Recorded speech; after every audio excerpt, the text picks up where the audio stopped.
राधे राधे सभी को।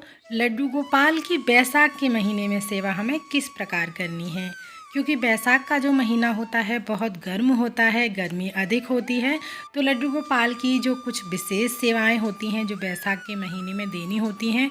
और बैसाख का महीना श्री हरि विष्णु जी को समर्पित है, जो कि लड्डू गोपाल उनके बाल स्वरूप हैं। तो चलिए सबसे पहले हम लड्डू गोपाल को जगा देते हैं। बहुत ही प्यार के साथ, भाव के साथ घंटी बजाकर, ताली बजाकर हम यहाँ पर अपने कान्हा लड्डू प्यारी को जगा देंगे। और उसके बाद लड्डू गोपाल को हम जल पिलाएंगे। क्योंकि गर्मियाँ हैं तो सबसे पहले हम लड्डू गोपाल को जल की सेवा देंगे। और आप किसी भी घड़े में, किसी भी बर्तन में लड्डू गोपाल के पास रात्रि में जब आप सुलाएं तो लड्डू गोपाल के पास में आप जल ज़रूर रखिएगा। और साथ ही बहुत सारी ऐसी सेवाएं होती हैं जो बैसाख के महीने में की जाती हैं, और वो सेवाएं व्यक्ति अपने सामर्थ्य के अनुसार कर सकता है। आप अपने घर परिवार को भी संभाल सकें, अपने घर के भी कार्य कर सकें और लड्डू गोपाल की भी साथ में सेवा कर सकें।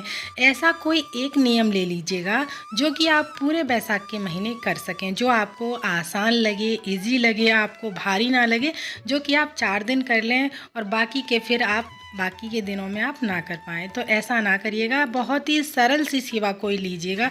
ज़रूरी नहीं है कि आप बहुत बड़ी सेवा कोई दीजिएगा।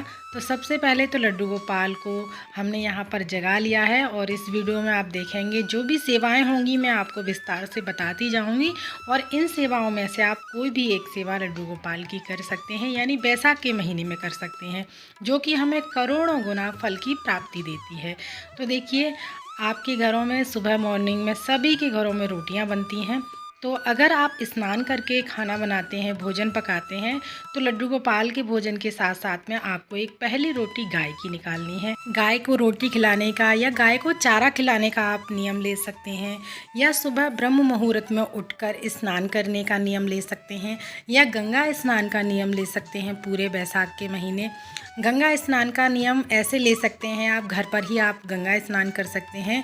जल में आप थोड़ा सा गंगा जल मिलाकर स्नान कर सकते हैं, या फिर आप अपने लड्डू गोपाल को वो सेवा दे सकते हैं। पूरे बैसाख के महीने में गंगा जल डालकर लड्डू गोपाल को स्नान करा सकते हैं, या फिर आप इत्र डालकर लड्डू गोपाल को स्नान करा सकते हैं।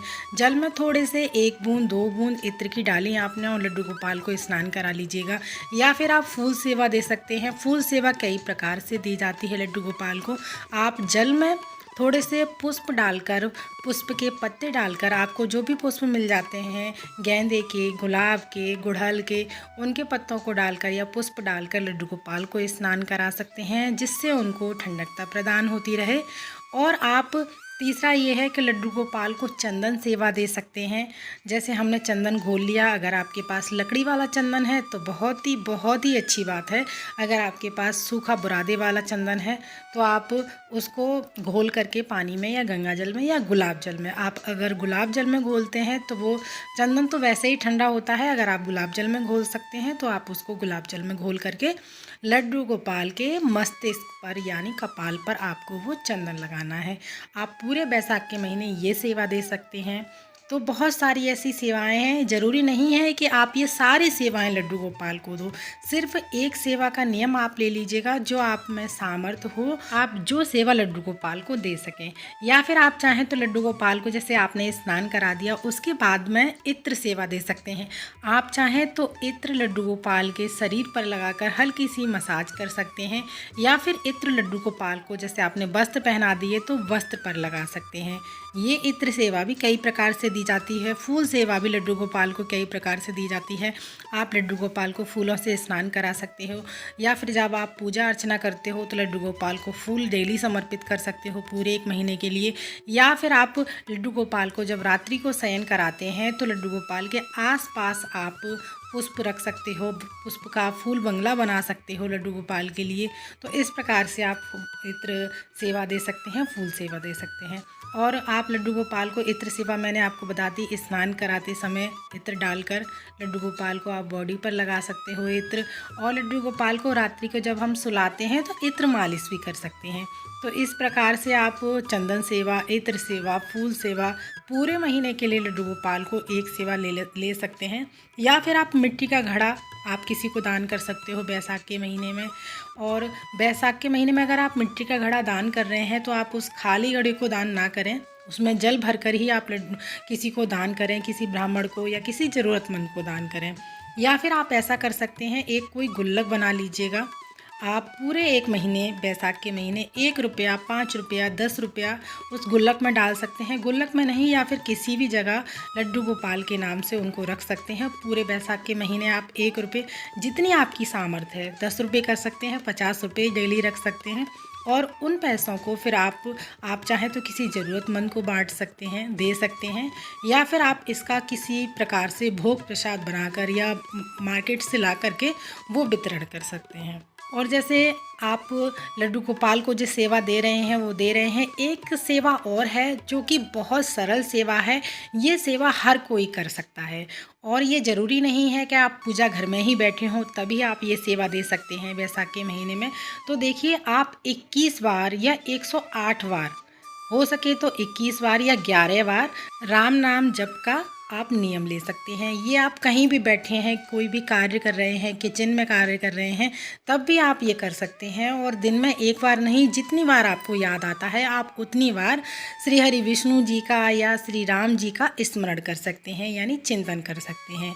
तो एक तो सबसे जी ये हो गया। और आपको करना क्या नहीं है, पूरे बैसाख के महीने में आपको नॉनवेज नहीं खाना है, नॉनवेज को घर में ना बनाना है ना खाना है। और दूसरा, बहुत सारे लोग बैसाख के महीने में लहसुन प्याज भी नहीं खाते हैं, और जिन लोगों के घर में कोई नहीं मानता है तो खा सकते हैं, ऐसी कोई दिक्कत वाली बात नहीं है। या फिर आप बैसाख के पूरे महीने आप तुलसी माता के पास शाम के समय एक दीपक जला सकते हैं, ये नियम ले सकते हैं।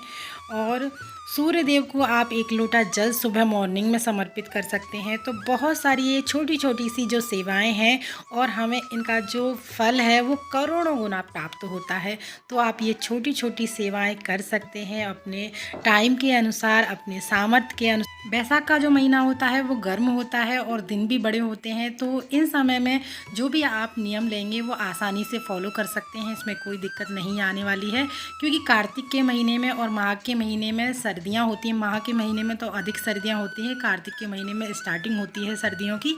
तो ये जो महीना होता है ये अच्छा होता है कोई भी कार्य करने के लिए। बैसाख के महीने में आप एक नियम और ले सकते हैं जो कि बहुत आसान है। आप पक्षियों को दाना डाल सकते हैं या किसी पात्र में उनके लिए जल रख सकते हैं। ये कार्य बहुत छोटा है लेकिन उसका जो फल मिलता है वो हमें बहुत बड़ा, बहुत विशाल मिलता है। तो ये थी बैसाख के महीने में हमें लड्डू गोपाल की सेवा किस प्रकार करनी है। आप चाहें तो इन नियमों में से किसी एक नियम को फॉलो कर सकते हैं।